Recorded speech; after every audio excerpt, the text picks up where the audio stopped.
नमस्कार मित्रमैत्रिणींनो, आज आपण पाहूया अशा पद्धतीचा कुरकुरीत खुसखुशीत असा अगदी मस्त असा मेथीचा वडा।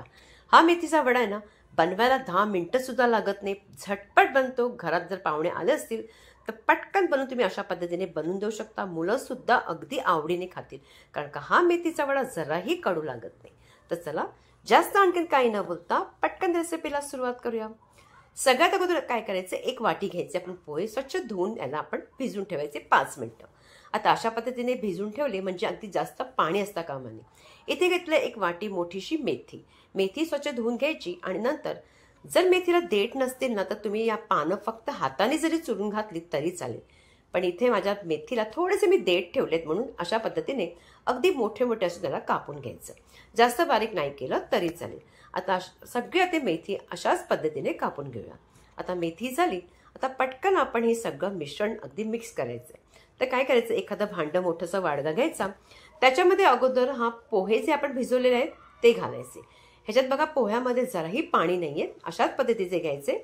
त्यानंतर घ्यायचं मेथी, कारण का मेथी आणि पोहे याच्यामध्ये जरा तरी पाण्याचा अंश राहतोच।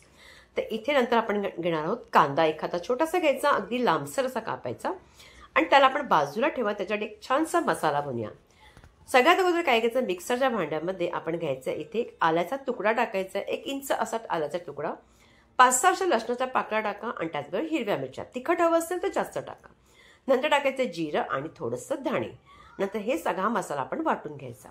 मसाला छान असा आपला वाटला गेला तर आपण हा सगळा मसाला या मिश्रणात टाकायचा। सगळा टाकल्यानंतर आता बाकीची राहिली आपली बाकीची जिन्नस आहे ती टाकायची। हळद टाकायचे, त्याचबरोबर टाकायचं जरासं लाल तिखट, कोणतेही टाका, कारण हिरव्या मिरच्या टाकल्यात। हिंग टाकायचंय, हिंग टाकल्यानंतर कारण का याच्यामध्ये आपला बेसन आहे म्हणजे हिंग जरुरी आहे। इथे मी टाकले भाजलेला शेंगदाण्याचा थोडासा कूट आणि त्याचबरोबर तीळ। हवं असेल तुम्ही तीळ टाका किंवा शेंगदाणे टाका, दोन्ही टाकलं तरी हरकत नाही। आणि जर तुम्हाला एखाद दुसरं काही टाकायचं असेल तरी चालेल। कोथिंबीर थोडीशी टाकायची आणि नंतर टाकायचं चवीपुरतं मीठ।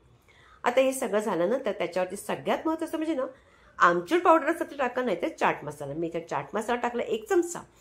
पाऊण वाटी घ्यायचं बेसन, ज्या वाटीने आपण पोहे घेतो त्याच वाटीने आपण बेसन घ्यायचंय। पण सगळ्यात अगोदर आपण या मिश्रणाला कांदे, मेथी, पाणी असल्यामुळे अगोदर त्याला चांगलं मिक्स करून घेऊया। सगळी जिन्नस अगदी एकजीव झाली पाहिजे। आता अशा पद्धतीने झाल्यानंतर आपण त्याच्यामध्ये टाकायचे बेसन, अगदी पुरेपूर बेसन आपल्याला लागणार आहे। जर तुम्हाला इथे जास्त आणखीन लागत असेल तर थोडा 1 चमचा तुम्ही टाकू शकता। आता पुन्हा याला सगळं मिश्रण मिक्स करायचे, पाणी अगोदर टाकायचं नाहीये। सगळं झाल्यानंतर जरासं तुम्हाला वाटलं की पाण्याचा गरज आहे, तिथे बघा बरंचसं अगदी पीठ आपलं जवळ आलंय। आता फक्त एक पाणीचे मी शिंतोडे मारून याला पूर्ण पिठाला अगोदर जवळ करून घ्यायचं। आता अशा पद्धतीचं चांगलं आपलं मिश्रण चांगलं अगदी एकजीव झालंय आणि एखादा छान पीठ आपलं अगदी जवळ आलंय। आता अशाच पद्धतीने करायचंय आणि आता काय करूया, याला बाजूला ठेवून छानशी चटपटीत आपण चटणी बनवूया। या वड्यांसाठी खाण्यासाठी चटपटीत चटणी मात्र अगदी गरजेची आहे। इथे अगोदर घ्यायचे आपण कोथिंबीर घ्यायची थोडीशी, त्याचबरोबर टाकायच्या इथे हिरव्या मिरच्या, 3 हिरव्या मिरच्या टाकलेत, कमी जास्त तुम्ही करू शकता। त्याचबरोबर टाकायचे आल्याचा छोटासा तुकडा टाकायचे। नंतर टाकायचे शेंगदाणे, भाजलेले शेंगदाणे किंवा भाजलेले चण्याची डाळ टाकली तरी चालेल। जरासं जिरं टाकायचंय, अर्धा चमचा। त्याचबरोबर दही असेल तर टाका, नसेल तरी हरकत नाहीये। दही नसेल तर नाही टाकलं तरी चालेल। काळं मीठ थोडंसं टाकायचं, त्याच्याबरोबर थोडं चटपटीत लागतं आणि जे साधं जे मीठ असतं आपलं तेही टाकायचंय। आता हे झालं की नंतर इथे मी थोडीशी पुदिनाची पानं टाकली। पुदिन्याच्या पानाने जरा चटणी आणखीन छान लागते। त्याचबरोबर आपण काय करूया, लिंबू थोडासा पिळून टाकायचा। आता हे सगळं झाल्यानंतर बर्फाचे 2-3 तुकडे टाकायचे आणि नंतर ही चटणी वाटून घ्यायची। बर्फ टाकल्यामुळे काय होतं, चटणीचा रंग अगदी सुरेख असा हिरवागार राहतो। बघा मस्त अशी आपली चटणी रेडी झाली। आता ह्याला आपण बाजूला ठेवूया। जे आपलं मिश्रण छान वड्याचं रेडी झालंय तर हाताला थोडंसं तेल लावून घ्यायचं। अशा पद्धतीने दोन्ही हाताला एखादा गोळा पिठाचा घ्यायचा आणि आपण वडे बनवायला सुरुवात करायचे। वडे बनवताना लहान मोठे तुम्हाला ज्या आकाराचे करायचे असते ते करू शकता। तशा पद्धतीने आपले हे वडे बघा, मस्त असा वडा आपला अशा पद्धतीने रेडी झाला। सगळ्या पिठाचे आपण वडे अगोदर बनवून घेऊया आणि त्यानंतर आपण त्याला तळून घ्यायचे। वडे सगळे अगदी व्यवस्थित चांगले झालेले आहेत आणि फ्राईंग पॅन मी ठेवले, तव्यावरती केलं तरी चालेल, पण फ्राईंग पॅनवरती काय होतं, जरा ते आपल्याला नॉनस्टिक असल्यामुळे आपले चिटकत नाही। तेल अगोदरच गरम करायचं आणि ते सगळे वडे त्याच्यामध्ये हळूहळू सगळे सोडायचे। सोडल्यानंतर गॅस मात्र अगदी मंद ठेवायची, कारण का मंद ठेवल्यामुळे वडे आतमध्ये कुठे कच्चे राहणार नाही.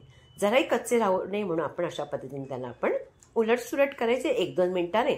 अगदी 1-2 मिनिटांनी केले की पुन्हा 1-2 मिनिटांनी त्याला उलटसुलट करायचे आणि सगळे वडे अगदी छान असे अगदी आपले मस्त असे आपण त्याला तळून घ्यायचे. अगदी मस्त भाजले जातात आपले छान. बघा रंगही सुरेख येतो आणि आतपर्यंत मंद असल्यामुळे छान असे अगदी आतपर्यंत भाजले जातात.